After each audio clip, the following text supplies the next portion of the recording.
समंदर की लहरें गरज रही थीं, आसमान पर सूरज की तपिश फैल रही थी और उसी किनारे बसा था एक छोटा सा गांव। उस गांव में रहते थे दो मछुआरे, यासीन और सलीम। दोनों बचपन के साथी थे।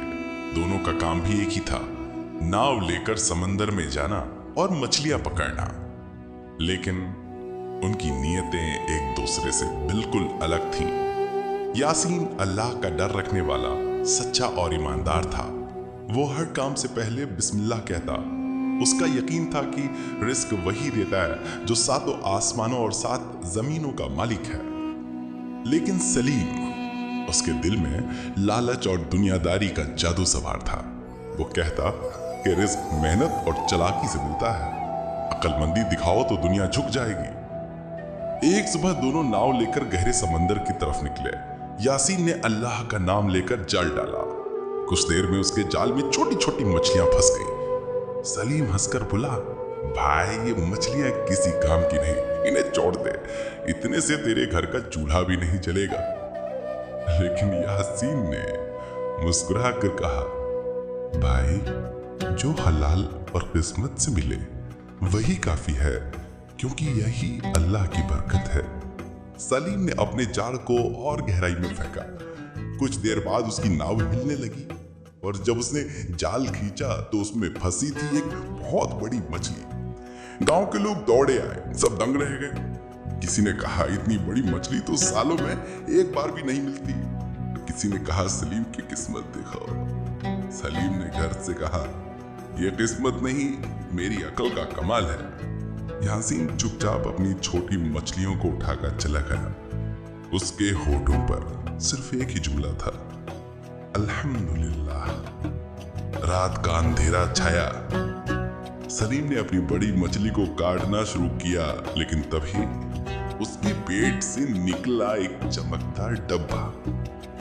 डब्बा पुराना था, लेकिन उस पर अजीब निशान बने हुए थे। उसके चारों ओर से हल्की हल्की रोशनी निकल रही थी। सलीम की आंखें चमक उठी, ये जरूर खजाना है, अब मैं इस गांव का सबसे अमीर आदमी बनूंगा।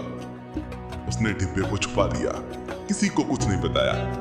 लेकिन सलीम नहीं जानता था कि वो डब्बा खजाना नहीं, बल्कि उसकी किस्मत का सबसे बड़ा इम्तिहान था। रात गहरी हो चुकी थी। गांव की झोपड़ियों में अंधेरा था, लेकिन सलीम की आंखों में नींद गायब थी। वो उस चमकदार डिब्बे को अपने सामने रखकर बार बार घूर रहा था। डिब्बे पर ताले लगे थे और उस पर अजीब सी लिपियां खुदी थी। सलीम ने फुसफुसाया, इसमें जरूर खजाना है, सोना, हीरे जवाहरात, मैं अमीर बनूंगा, सबसे ऊंचा तख्त मेरा होगा। लेकिन तभी डिब्बे में एक अजीब सी आवाज आई, मानो कोई उसके अंदर से बोल रहा हो। आवाज ने कहा, सलीम, अगर ताले खोलना चाहता है तो लालच की कीमत चुकानी होगी। सलीम का दिल दहल गया, लेकिन उसकी आंखों पर लालच का पर्दा था। उसने कहा, कीमत चाहे जो भी हो, मैं ये डिब्बा खोल कर रहूंगा। दूसरी तरफ यासीन हमेशा की तरह सादगी से अपनी छोटी नाव में बैठा।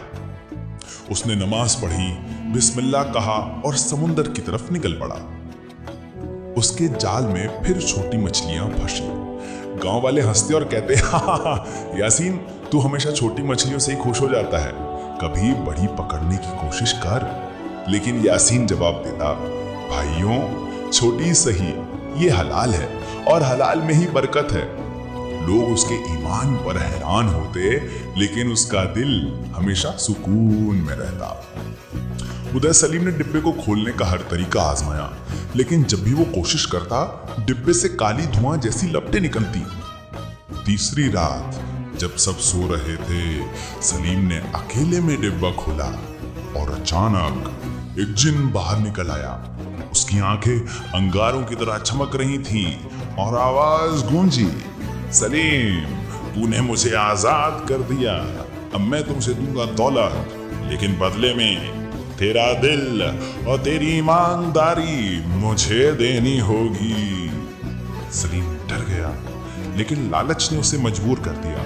उसने हामी भर दी। कुछ दिनों में सलीम का घर सोने चांदी से भर गया। उसकी नाव नई और बड़ी हो गई। गांव वाले हैरत से कहते, वाह, सलीम तो रातों रात अमीर हो गया। लेकिन अब उसके चेहरे से नूर गायब था। उसकी आंखें अजीब सी लगती। वो नमाज छोड़ने लगा और उसका दिल और कठोर हो गया। यासीन ने उसे समझाया, भाई, ये दौलत अल्लाह की रहमत नहीं लगती, इसमें कोई राज है, सावधान रहे। सलीम हंसकर बोला, ओ यासीन, तो अपनी छोटी मछलियों में ही खुश रहे।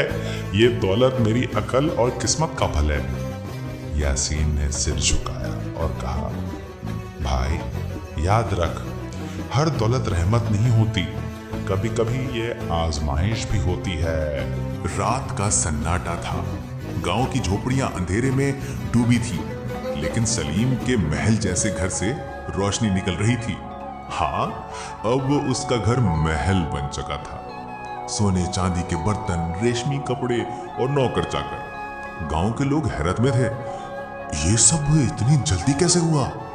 लेकिन सलीम जानता था ये सब उसकी मेहनत का फल नहीं, बल्कि उस डिब्बे और जिन का खेल था। एक रात जब सलीम अकेला बैठा था, जिन उसके सामने आया। उसकी आंखों से आग की लपटें निकल रही थीं।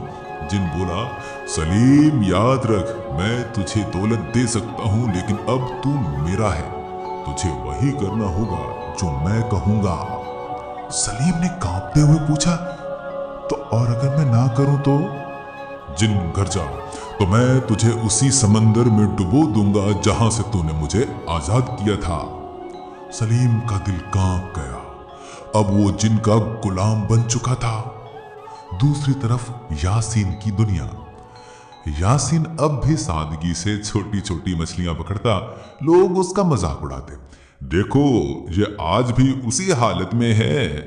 लेकिन यासीन का घर हमेशा बरकत से भरा रहता। उसकी बीवी खुश थी, बच्चे तंदुरुस्त थे।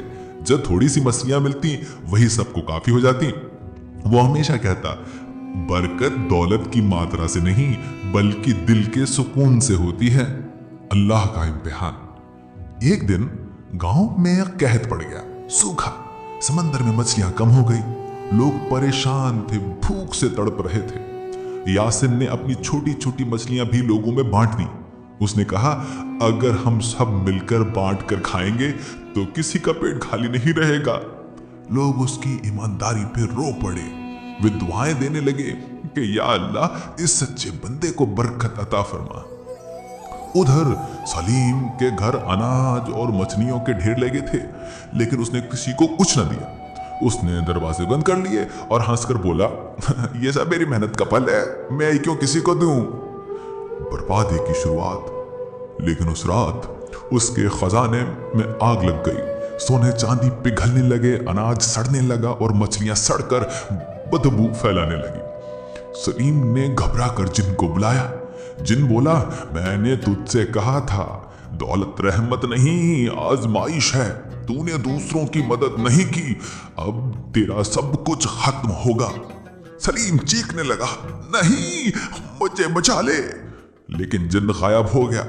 अब सलीम अकेला था अपने महल जैसे घर में, जिसमें सिर्फ बदबू, अंधेरा और खौफ बाकी रह गया था।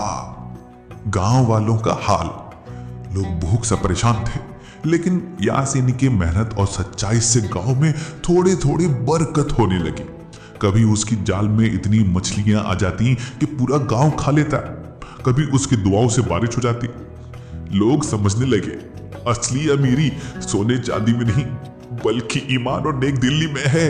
रात का अंधेरा गहरा रहा था। समंदर की लहरें किसी तूफान का इशारा दे रही थी और सलीम का घर अब खंडहर जैसा लग रहा था। वो जो कभी गांव का सबसे अमीर आदमी कहलाता था, आज अकेला बैठा था। चारों तरफ सड़न, बदबू और अंधेरा। उसने चीख कर जिन को पुकारा, मुझे दौलत चाहिए, मुझे वापस वही सब चाहिए। अचानक जिन सामने आया। उसकी आंखें और भी खूंखार हो चुकी थी। उसने दहाड़ते हुए कहा, सलीम, तूने मुझे अपने ईमान के बदले आजाद किया था, अब तेरा ईमान भी चला गया, दौलत भी। अब तेरे पास कुछ नहीं बचेगा सिवाय पछतावे के। सलीम कांपते हुए बोला, नहीं, मुझे एक और मौका दे दे, मैं सब ठीक कर दूंगा। लेकिन जिन ठहाका मारकर बोला, तेरे लिए अब कोई मौका नहीं, क्योंकि जिस दिन तूने अल्लाह को छोड़कर मुझे चुना था, उस दिन ही तेरा अंजाम लिख दिया गया था।